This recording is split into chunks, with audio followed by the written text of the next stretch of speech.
Saatı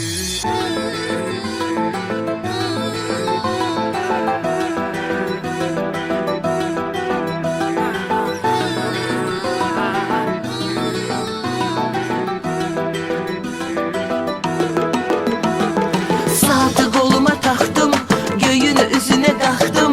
Geciksem günahdır, yanına uçur baktım. Gözlerine baktım, ne kadar serhoş olup aktım. Belə yazılıp baktım, senin için darıxdım. Yine de danış benimle, yine kelime kelime qayna karış danış benimle. Eybi yok herden küs barış benimle.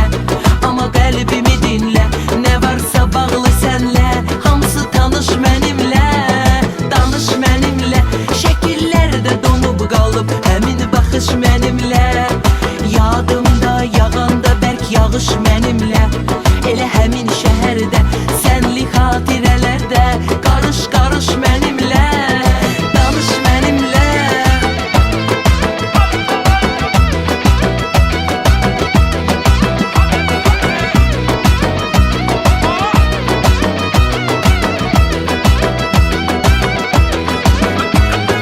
Qapına gülləri düzdüm, bilirəm səni üzdüm. Gizlədirsən üzünü, baxışların üzgün. Sessiz bir gün yüz kimi yok ederem hüznü. Gözlerinde güzgüm, sözlerinle süzdüm. Danış benimle, yine kelime kelime qayna karış danış benimle. Eybi yok herden küs barış benimle.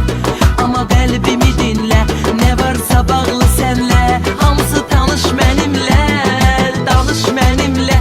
Şekillerde donup kalıp həmin baxış benimle. Yadımda yağanda berk yağış benimle. Elə həmin şəhərdə sənli xatilələrdə qarış qarış mənimlə, danış mənimlə.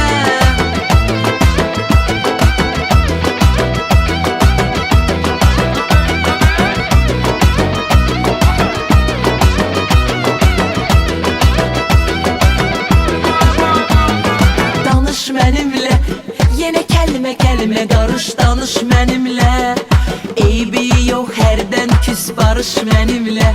Ama kalbimi dinle, ne varsa bağlı senle. Hamısı tanış benimle, danış benimle.